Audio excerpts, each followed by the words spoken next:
नमस्कार मेरे प्यारे साथियों, स्वागत है आपका अपनी हिस्ट्री क्लास में। साथियों, हड़प्पा सभ्यता के बाद जो काल शुरू होता है वो काल कौन सा था? वैदिक काल था। ठीक है ना, वैदिक काल। और वैदिक काल को हम दो भागों में जान सकते हैं।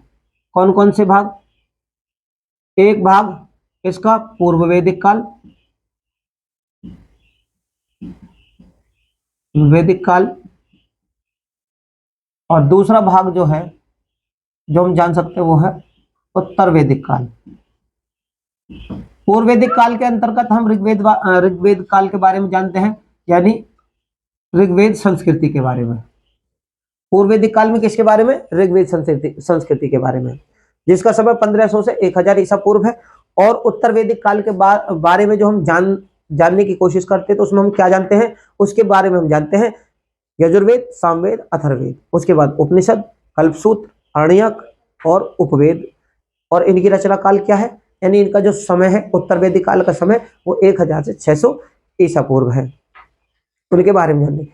पिछली वीडियो के माध्यम से हमने क्या जाना था कि भाई आर्य किस प्रकार से भारत में आए और क्या साक्ष्य है कि ये वाकई में बाहर से थे या भारत के रहने वाले थे। तो बाहर से का मतलब मेरा यह है विदेश से। विदेश से है कि वहां से कुछ अभिलेख हमें मिले हैं जिनमें हमारे जो ऋग्वेद काल के देवी देवताएं हैं, है ना, उनके नाम और उन जो विदेशी अभिलेख मिले उनके नाम बिल्कुल मेल खाते हैं। और इसी कारण ऋग्वेद को हिंद और हिंद और यूरोपीय भाषाओं का सबसे प्राचीन और पवित्र ग्रंथ माना गया है। क्यों? जो ऋग्वेद में हमें साक्ष्य, सबूत या जानकारियां प्राप्त होती हैं वो ही हमें उससे ही संबंधित जानकारियां हमें कुछ विदेशी ग्रंथों से भी मिलती है। अब विदेशी ग्रंथों में कैसे मिलते हैं वो हमने अपनी सारी जानकारी पिछली वीडियो के माध्यम से आप लोगों तक पहुंचाई थी। जैसे फिर भी बता देता हूं, जैसे बोगज कोई अभिलेख जो कि 1400 ईसा पूर्व का है वो जानकारी देता है कि इसमें जो धार्मिक यानी जो वैदिक देवता थे इंद्र, वरुण, मित्र, नात्स्य, ठीक है, उनके नामों का उल्लेख है। और यही इन्हीं नामों का उल्लेख ऋग्वेद में भी है। दूसरा जो साक्ष्य है वो है कस्साइट अभिलेख। कस्साइट अभिलेख में क्या है कि कटसाई अभिलेख जो जानकारी देता है वो ये जानकारी देता है कि भाई 1600 ईसा पूर्व यानी हड़प्पा सभ्यता के बाद, पतन के बाद में जो संस्कृति आई वो संस्कृति थी वैदिक काल। वैदिक काल का मतलब है भाई आर्य जो थे इस काल के संस्थापक थे, लेकिन उनकी जानकारी हमें कहां से मिलती है? तो वेदों से मिलती है, इसलिए इस काल को क्या कहा गया? वैदिक काल कहा गया। कस्साइट अभिलेख भी ये जानकारी देता है कि ईरानी आर्यों की ईरानी आर्यों की एक शाखा भारत आई थी। तीसरा सबूत और साक्ष्य की अगर मैं बात करूं तो वो क्या है? ईरानी ग्रंथ था जनेद अवेस्ता, कहीं कहीं पर अवेस्ता के नाम से भी जाना जाता है। इस ग्रंथ में और ऋग्वेद में जो हमारे वैदिक देवता हैं इंद्र, वरुण, नात्स्य, मित्र, इनके नाम और वैदिक देवताओं के नाम भी आपस में मेल खाते हैं, मिलते जुलते हैं। तो ये भी सबूत साक्ष्य है कि भाई जो आर्य थे वो पहले विदेशी थे, उसके बाद भारतीय बने। और अगर मैं इनकी बात करूं, भाई इनके हो गए। एक अभिलेख था सीरिया का जिसका नाम था मितनी अभिलेख। मितनी अभिलेख वो सीरिया में से प्राप्त हुआ था और उसमें भी आर्यों के नाम का उल्लेख मिलता है। तो आप और इन्हीं आर्यों के मूल निवास से संबंधित इतिहासकारों में आपस में जो इनके मत हैं वो अलग अलग हैं, ठीक है ना। उन सभी की जानकारी मैंने पिछली वीडियो के माध्यम से दी। और हमने अब पिछली वीडियो के माध्यम से जो जानकारी दी वो ये दी थी कि आर्य किस प्रकार से भारत में आए और ऋग्वेद के अध्ययन से हमें कौन कौन से साक्ष्य या जानकारियां आर्यों को थी और उसके बाद में हम लोगों ने उन्हीं साक्ष्य और जानकारियों के आधार से आप लोगों से वो सारी जानकारियां साझा की। बात करते हैं जो उसके बाद जो सिंधु थी, सिंधु नदी और घग्गर नदी जिसको द्रष्टुदिति नदी के नाम से भी जाना जाता है और वर्तमान में क्या जाना जाता है? चेतांग नदी, ठीक है ना। तो इनके बीच का जो स्थल था इसके सरस्वती और सिंधु। पिछली वीडियो में हम सारी जानकारी दे चुके हैं।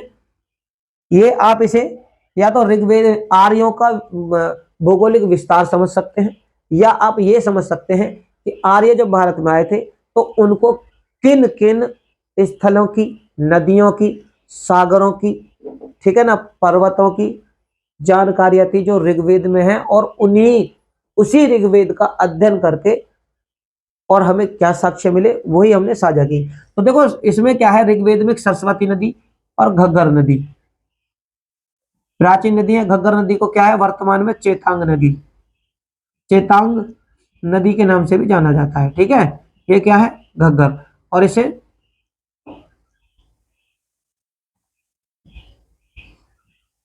दृश्य द्वैती, घग्गर को ही दृश्य द्वैती नाम से भी जाना जाता है। ठीक है, इनके बीच का जो स्थल था, बीच का जो प्रदेश था, ठीक है ना, बीच के प्रदेश को क्या कहा गया था, ब्रह्म, ब्रह्मवर्त।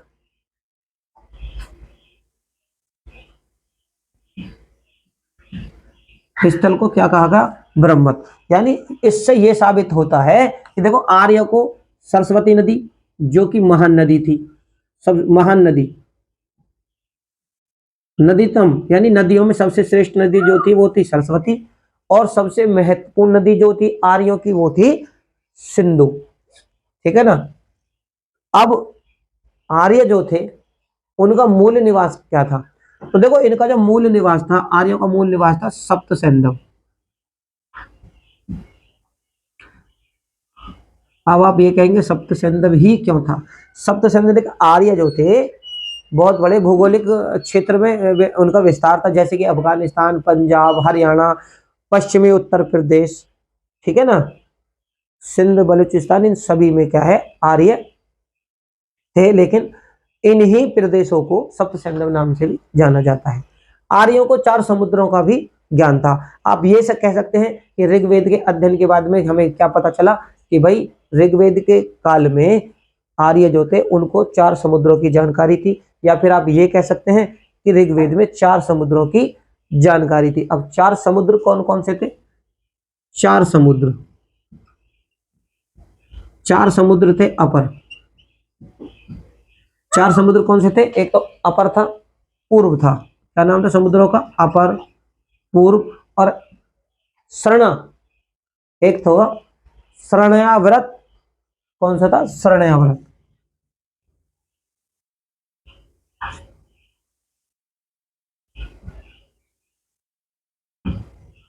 अपर शरण्याव्रत, ठीक है ना, और एक की पहचान हो नहीं पाई है। ठीक है, अब इनमें क्या है, ओ सॉरी शाश्वत, परावत था। तो ये 4 समुद्रों के नाम हमें ऋग्वेद के अध्ययन से मालूम चलता है, लेकिन जो मालूम चलता है उससे ये भी मालूम चलता है कि इनकी जानकारी आर्यों को भी थी, तभी तो वो ऋग्वेद में उन्होंने इस चीज का उल्लेख किया है। अब इनमें से केवल एक की पहचान हो पाई है। पहचान किसकी हुई है, पहचान केवल एक की समुद्र की हो पाई है, जिसको कहते हैं अरब सागर। यानी किसकी, अपर की, अपर को अरब सागर के नाम से जाना जाता है। ठीक है, पहचान इसकी ही हो पाई है। ठीक है, इसकी पहचान हो पाई है, पहचान याद रखना। ठीक है, तो पहचान अरब सागर की, अपर को अरब सागर उस समय बोला जाता था। ऋग्वेद के अध्ययन के बाद में पता चला है कि ऋग्वेद में 3 मरुस्थलों के भी नाम थे। 3 मरुस्थल यानी रेगिस्तान, रेगिस्तान आर्यों को 3 मरुस्थलों की जानकारी थी। ऋग्वेद के अध्ययन से हमें भी ये जानकारी मिलती है कि भाई 3 मरुस्थल थे, लेकिन एक मरुस्थल जो था उस समुद्र के नजदीक था। उस मरुस्थल का नाम क्या था, ये चीज आप नोट कर लेना। ऋग्वेद में 3 मरुस्थल, 3 मरुस्थल थे। ठीक है, और उन एक मरुस्थल का नाम था धनव, धनव परावत। ये क्या था, ये मरुस्थल का नाम था। 3 मरुस्थल थे, कौन कौन से थे, तो ये पहचान नहीं हो पाई है। केवल एक मरुस्थल की पहचान हो पाई है जिसका नाम था धनव परावत, और जो कहाँ था, समुद्र के समीप। समुद्र के समीप। ठीक है, तो आप ये चीज नोट कर लेना। और अगर उसमें और जो ये तीन मरुस्थल थे, एक की तो पहचान हो गई है ना, लेकिन औरों की पहचान नहीं हो पाई है। हो सकता है समझने में थोड़ा, क्योंकि उस समय की भाषा के अनुसार कठिनाइयां सामने आई हों। अब बात करें पहचान के बाद की, तो देखो समुद्र के नजदीक था, इन दो, एक की पहचान होगी, दो की पहचान नहीं हो पाई। लेकिन ये याद रखना कि उसमें तीन मरुस्थल थे ऋग्वेद में। ऋग्वेद के अगर मैं क्षेत्रों की बात करूं अब, कि भाई ऋग्वेद में अध्ययन के बाद में हमें उसके कोई क्षेत्रों की जानकारी मिलती है, बिल्कुल मिलती है। तो अगर मैं क्षेत्रों की बात करूं, ऋग्वेद से ज्ञात क्षेत्र, ठीक है, तो क्षेत्रों में सबसे पहले क्या आता है, गंधार। गंधार जो क्षेत्र था, इसकी जानकारी देखो आर्यों की थी। आर्यों को इन चीजों की जानकारी थी, तभी तो ऋग्वेद में इन चीजों का उल्लेख हुआ है। भाई कर्ता धर्ता जो थे उस समय के, वो आर्य थे। ठीक है ना, तो आर्यों को गंधार क्षेत्र की जानकारी थी। और गंधार किसके लिए मशहूर था, तो चमकीली ऊन के लिए। गंधार क्षेत्र जो था उस समय ऊन के लिए मशहूर था, और ऊन यहाँ से प्राप्त होती थी, जो कि बहुत ही प्रसिद्ध वस्तु थी। वस्तु मतलब है कि ऊन से वो अपने बहुत सारे कार्य करते थे, कपड़े। भाई आर्यों को जानकारी थी गंधार क्षेत्र की, ऊन वहां पर थी, ऊन वहां की प्रसिद्ध थी, तो ऊन से वो अपने पहनने के कपड़े, सर्दियों से बचने के कपड़े, बिछाने के कपड़े, ठीक है ना। और अब जब ऊन मिली है तो भैया भेड़ भी थी, और भेड़ थी तो उनके भेड़ से खाने पीने का प्रबंध भी होता होगा उस समय। तो ये थी गंधार। उन्हीं के बाद में बात करूं तो इसके बाद में देखो काशी की जानकारी। काशी की जानकारी थी आर्यों को, और चेदी की जानकारी। काशी की जानकारी और चेदी, ये भी स्थल हैं। ठीक है, इनकी जानकारी क्या थी, आर्यों को थी। आर्यों को इनकी भी जानकारी थी। आर्यों का जो कर्म स्थल था वो था सप्त सैंधव। कौन सा था, आर्यों का कर्म स्थल। देखो कर्म स्थल का मतलब होता है आर्य जो कार्य करते थे, क्रियाकलाप करते थे, अपना जीवन यापन करते थे। वैसे तो आर्य का जो जीवन था वो स्थायी नहीं था, क्योंकि ये जो थे पशुचारण थे।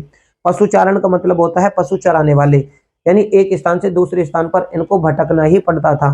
ठीक है ना, और कृषि इनका गौण धंधा था। तो अब कृषि गौण धंधा था, उसी को आप कर्म स्थल समझते थे।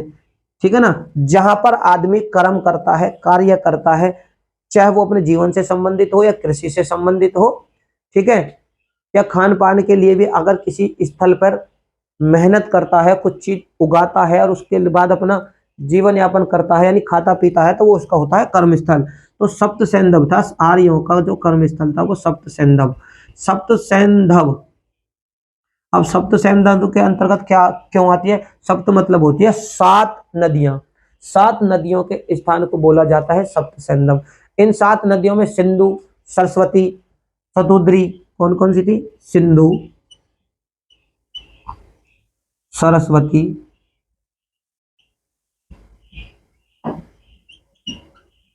सतुद्री, झेलम, विपाशा, विपाशा, झेलम, अस्किन। तो कौन कौन सी थी, व्यास। व्यास को क्या,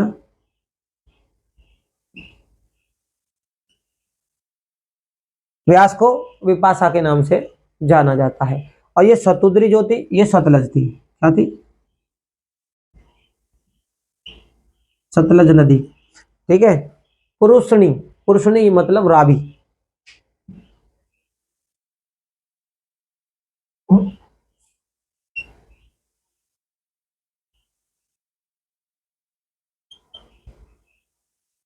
पुरुषणी, रावी नदी। ठीक है, कौन सी थी, सॉरी, पुरुषनी जो थी वो रावी नदी थी। और इसके बाद में असिकन मतलब चेनाब, और विस्ता, है ना। असिकन कौन थी, चेनाब। चेनाब और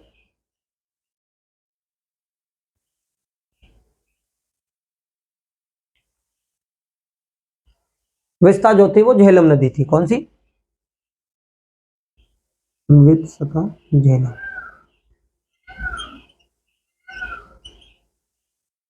झेलम नदी थी। यानी जो आर्य रहते थे वो इन 7 नदियों के मध्य मध्य जो स्थल था, इन 7 नदियों के बीच का जो स्थल था वो था सप्त सैंधव कहलाता था, और सप्त सैंधव में आर्य रहते थे, वो इनकी कर्मस्थली भूमि थी। मेरे प्यारे साथियों, मेरा चैनल नया है, अगर मेरी वीडियो आप लोगों को अच्छी लगे तो इसे ज़्यादा से ज़्यादा लाइक करें, शेयर करें। चैनल पर अगर आप लोग नए हो तो चैनल को सब्सक्राइब करें। इनसे संबंधित पेपर किस प्रकार से इनसे संबंधित क्वेश्चन किस प्रकार से पेपरों में देख आते हैं वो हम आपको अपने आने वाले वीडियो के माध्यम से समझाएंगे। ये जो मेरा तात्पर्य है समझाने का वो ये है कि आर्य किस प्रकार से भारत में आए थे और उनको किन किन क्षेत्रों की, नदियों की, पहाड़ों की, स्थलों की जानकारी थी। ये सारी चीजें ऋग्वेद में उल्लेख हैं। यानी